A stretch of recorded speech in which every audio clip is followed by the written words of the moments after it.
여러분 안녕하십니까? Hoy vamos con un nuevo vídeo que, a ver, lo he estado grabando bastante, lo he estado preparando bastante y espero que quede bien.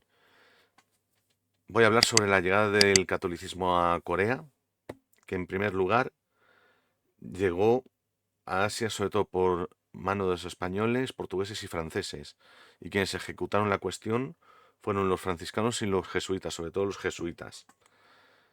Pues bueno, eh, por parte de San Francisco Javier llegó a Japón a 1549 y fue por una misión mandada por el Papa Inocencio IV, que es una misión que lleva a China en el siglo XVI. Y aquí hay una figura a destacar que es la de Matteo Ricci, que es un teólogo italiano y que muchos de sus escritos fueron traducidos al chino, que esto sentó las bases para lo que es la llegada del catolicismo a China y luego posteriormente a Corea. Pues en el siglo XVI el reino de Corea, la dinastía Joseon, tenía un sistema feudal muy fuerte de corte confuciano-neoconfuciano, que tenía una división clasista muy férrea. En primer lugar, la clase más alta eran los Yanban, que eran la alta nobleza y los altos funcionarios. Y claro, esta nobleza no era solo hereditaria por sangre, sino tenía que hacer unos exámenes para mantener sus privilegios y sus títulos, que era el cuago. El cuago era algo así como los exámenes imperiales. Y quienes no pasaban estos exámenes, pues se quedaban como una especie de hidalgos. Luego están los Jungin, que era como una especie de clase media, entre comillas, y que eran los eruditos y las personas altamente formadas. Luego están los Sanmin, que era la clase trabajadora incipiente, pero aquí se entremezclaban con los campesinos, porque tenían los mismos derechos. Y resulta pues que, digo incipiente porque es que era un feudalismo como tal, no puede existir la clase trabajadora. Era una especie, bueno, clase trabajadora burguesía, con pequeños artesanos. Bueno, vamos a dejarlo ahí. Y luego están los Chonmin. Los Chonmin era la clase más baja, que ahí se entremezclaban las Kisen, que eran una suerte de, como de cortesanas. No, bueno, cortesanas tampoco, eran una mezcla entre... sí, bueno, sí, cortesanas y geisas, una mezcla, ¿no? Una mezcla así un poco rara. Y este oficio fue derogado en 1946, por cierto, por unas leyes de la República Popular de Corea, que no era República Popular Democrática de Corea, que es el nombre oficial de Corea del Norte.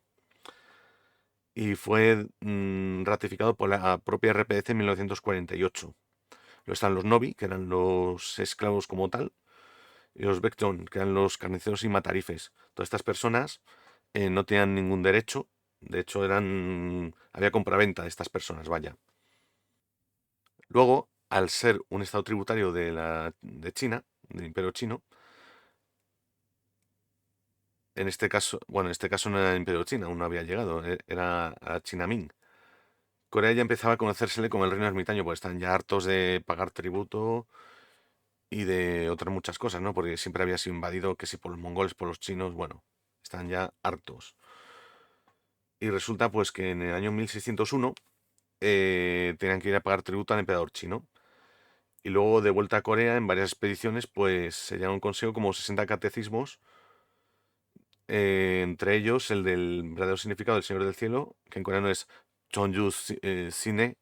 Chonju Sine significa, es la traducción literal de este título. Y de Chonju deriva la palabra Chonjukyo, que es la palabra que se usa en coreano para designar a los católicos. Para el resto de ramas del cristianismo se usa Kidokyo. Kidokyo se usa para designar a protestantes y para los cristianos ortodoxos. Ellos como que dividen el catolicismo como una cosa aparte, como que es la primera rama que llegó, más o menos. Y luego este libro fue de Matteo Ricci y luego también llegó el de las siete victorias, el de que lo llamaron Chilguk de Diego de Pantoja, español. Todos estos en chino, por supuesto, porque luego los tradujeron a coreano. Aunque no era muy difícil en aquel entonces, porque puramente el coreano se usaba aún el sistema de escritura tradicional, es decir, el Hanja. Porque, como dije yo en el vídeo aquel ya, ya en el pasado, el Choson o Hangul no, no se impuso hasta muchos siglos después. Aquí estamos hablando del siglo XVI aún. Pues resulta que en un principio estos catecismos fueron estudiados por los Yamban y sobre todo por los Yungin. Y resulta que lo que pasó con esto fue para... porque querían conocer la filosofía católica. Es decir, no estudiaban como una religión, sino como una filosofía. Y no tenía ningún sentido, digamos, em, religioso en un principio. Y bueno, resulta que llegó un momento ya en el siglo XVIII, con Cholsin, que era de la escuela Silak, que esto ya en el siglo XIX derivó en el chondoísmo, esta escuela, pues convocaron los de esta escuela un seminario para estudiar la sabiduría occidental en el templo budista de Juo, que está cerca de Gwangju, en Corea del Sur actualmente. Y resulta que estuvieron estudiándolo, todos estos catecismos, la Biblia, tal, y les gustó bastante, la verdad, porque se contraponía al sistema que tenían de castas tan fuerte. Y se puede decir, pero con muchos peros, que este catolicismo que entró era revolucionario, porque es que trastocó, ya diré por qué, el sistema de castas.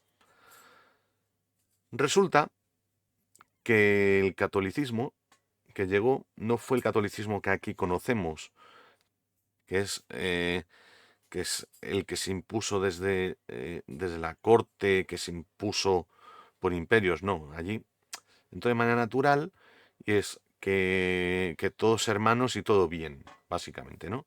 Todos somos hermanos de todos. Y resulta que empezaron los Jamban a comer en la misma mesa que los Novi, a comer en la misma mesa que los Baekjeon. Claro, otros Jamban, otros nobles, dijeron, pero estos locos, ¿qué narices hacen? Porque era una cosa como asquerosa, o sea, como fuera de lugar, que a ellos no les gustaba. Bueno, esto llegó a oídos de la corte y se armó una tremenda. Se armó y empezaron a ser perseguidos. Y luego ya en el siglo XVIII, poco después del estudio de la escuela de Silak, Ri Pyok decidió llevar a Corea más libros y pidió a un amigo suyo, Ri Sun-hun, el cual iba a ir a China para pagar el tributo en la caravana. Y resulta que le dijo, oye, mira, estudia bien el catecismo y quiero que recibas el sacramento del bautismo. Vale, bueno, pues le hizo el caso a su colega. Y resulta que en febrero de 1784, Ri Sun-hun fue el primer coreano bautizado, que le bautizó un francés, Joseph de Jamont, con el nombre de Pedro. Y a partir de entonces, esto ocurrió en China, ¿vale? En Beijing. Y resulta que se llamó Pedro Ri Sun-hun, porque cuando un coreano se bautiza, se convierte al cristianismo, adquiere un nombre occidental. Y claro, esto lo he visto yo un montón de veces, de hecho. Y resulta que, que es curioso, porque es que tú ves a un coreano y dice, hola, me llamo, yo qué sé, Pedro, Ramón, o me llamo María, o Catalina, o no sé qué. Y te choca, ¿sabes? Porque es que en coreano no existe el problema este que existe en chino, que hay nombres que cuesta pronunciar a quienes no han estudiado chino. No, allí, o sea, las palabras en coreano no, en principio no son difíciles, sobre todo en el caso de los nombres, vaya. Luego, en, este hombre vuelve, explica el tema del bautismo al resto de sus amigos a la vuelta. Y luego el propio Ri Pyok recibió el segundo bautismo de la historia de un coreano y le pusieron el nombre de Juan Bautista a Ri Pyok. Y luego volvieron con más libros, imágenes, crucifijos, rosarios. Aprendieron a rezar el rosario también. Y con todo este vaivén, pues resulta que cogieron los coreanos y empezaron a bautizarse en Beijing, que era donde la gran mayoría se bautizaba. Y resulta pues que a partir de esto dijeron, a ver, esto no podemos estar así para bautizarnos, necesitamos una curia dentro de Corea. Y bueno, pues empezaron a mandar coreanos para estudiar teología y formar curas, para ordenar sacerdotes. Bueno, pues ya empezaron a tener una curia para poder bautizarse en su mismo país. Aunque esto no fue un camino de rosas, porque como dije antes, no, es que no les gustaba esto a las élites y empezaron a ser perseguidos. La represión era brutal. O sea, incluso llegaban a matarlos, cortándoles la cabeza, de hecho. O sea, los cosían a golpes y luego les cortaban la cabeza, porque por salirse de la norma confuciana.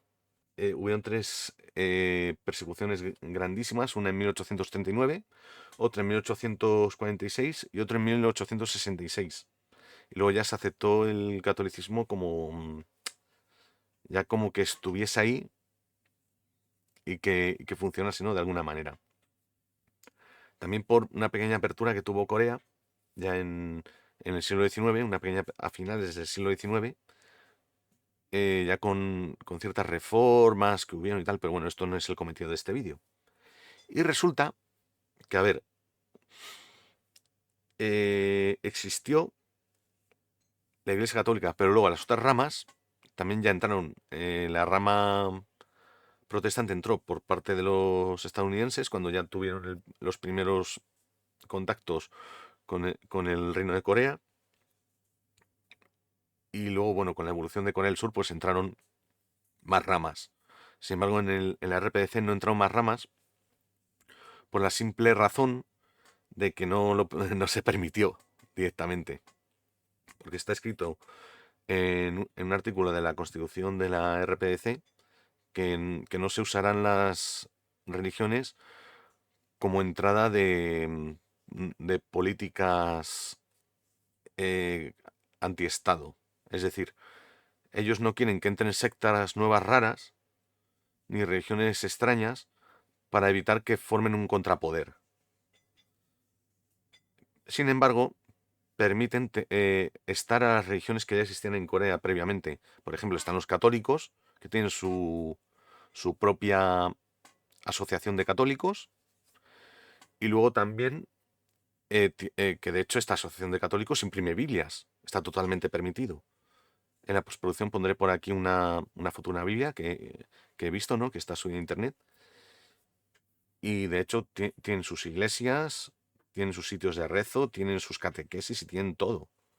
O sea, no tiene ningún problema esto. El problema llega, el problema llega cuando intentan introducir, yo qué sé, cualquier rama rara del cristianismo, típico testigos de Jehová, tipo mormones, etcétera, etcétera, etcétera. Ahí es cuando viene el problema. De que dicen, no, es que no hay libertad de expresión. Perdón, libertad de culto. Hay libertad de culto, sin embargo, está dentro de unos márgenes. O sea, ¿quién quiere a una secta dentro de su país? Además, secta destructiva, como son, por ejemplo, yo que sé, los de la cienciología, estos raros, o los de los testigos de Jehová. Que estos, bueno, también son para echarse de comer aparte. O sea, ¿quién quiere a esa gente? Yo en mi país no los quiero, porque además están comiéndoles el coco a la gente, que siempre yo paso por Atocha, y están ahí con sus cositas raras de clases de la Biblia y de cosas raras. O sea, para comerles el coco a la gente. Vamos, yo esta gente yo la quiero fuera de España, directamente. Pues, directamente. Y resulta, y lo mismo con los de la cienciología, porque también es una secta perniciosa demostrado en muchos países y que está prohibida en bastantes países. Claro, los coreanos cortan por lo sano en la RPDC y no les permiten que entren. Directamente, si alguien quiere meter un culto, no puede. Porque si te ven con algo raro, si es para tu uso personal, vale, pasas. Pero si es para el tema de meter nuevas religiones y tal, o para ponerte ahí a predicar, es que no vas a entrar directamente, es que no entras. Claro, ocurre otra cosa, dicen, oh, es que no hay libertad de culto, tal, como decía yo antes, ¿no? Claro, que alguien se ponga a predicar, yo qué sé, en Egipto, o en Arabia Saudí, O yo qué sé, que se ponga a predicar el Islam en el Vaticano. O yo qué sé, que se ponga a predicar... es que se me ocurren tantos países occidentales y de África donde no hay libertad de culto y que aún están más perseguidos. Bueno, es que en la RPC no están perseguidos, mm, están de hecho protegidos. Bastantes cultos. A ver, en la RPC están permitidos las tres ramas del cristianismo, el budismo, en su vertiente Zong, también está permitido el chondoísmo y el muismo. El muismo es el chamanismo coreano, vaya. Esas religiones están permitidas. No está permitido ni el judaísmo ni el islam. De hecho, el islam, bueno, estas dos están permitidas para los extranjeros, vaya. Y luego en la embajada de Irán pueden ir a rezar los musulmanes que sean de fuera, vaya. O sea, pero no, ellos, a ver, saben lo que es el islam, saben lo que es el judaísmo, porque estudian algo de historia occidental e incluso en historia estudian parte de la historia de las religiones occidentales, abrámicas, de hecho. Y también ocurre una cosa con esto. Vendrá el que me dirá en comentarios, pero es que no saben nada sobre Occidente. Bueno, aquí en España, yo he hablado con amigos míos y conocidos que han estudiado historia y que no tienen ni idea a partir de la franja que corta Irán con los países que acaban en tan, que los llamo yo así, es decir, Afganistán, Pakistán, todos estos, que no tienen ni idea de la historia de allí, de Asia, de historia asiática no tienen ni idea. Y me lo dicen ellos mismos, que no les dan historia a partir de ahí. Es decir, ni historia china, ni historia india, y aún menos historia de Corea, historia de Japón. Y dan historia, yo que sé, de Rusia, a lo mejor darán algo y gracias. Porque tiene a lo mejor algunas interacciones con Occidente, a lo mejor, no sé. No me he puesto a ver el currículum de aprendizaje de historia de ninguna universidad, pero me imagino a lo mejor. Y bueno, me he trasladado un poco del tema, pero en resumen, en conclusión, el catolicismo llega a Corea en el siglo XVI, lo estudian los propios coreanos como una filosofía, lo estudian también más adelante ya su teología, y luego ya empiezan a mandar a partir de 1777 a gente para que sea bautizada, haga la primera comunión, etcétera, para que reciban los sacramentos. Luego, poco después, ya pues empiezan los primeros sacerdotes coreanos, porque estudian teología en China y luego van a Corea y les dan allí y los forman y empiezan a formarse allí. Y resulta que con este vaivén pues empiezan a entrar crucifijos, rosarios, etcétera, etcétera. Y de hecho, una cosita que me he olvidado, hay santos coreanos, mártires de estas tres persecuciones que dije. Está, por ejemplo, San Andrés Kim, Pablo Chon, etcétera, y hay otros muchos más mártires de todos estos. Y bueno, hasta aquí el vídeo de hoy, ya sabéis, comentad mucho, compartid, darle un like, suscribiros, darle a la campanita y darle a todos, pues si no, luego no llegan los vídeos, me han dicho. Y 안녕히 계십시오.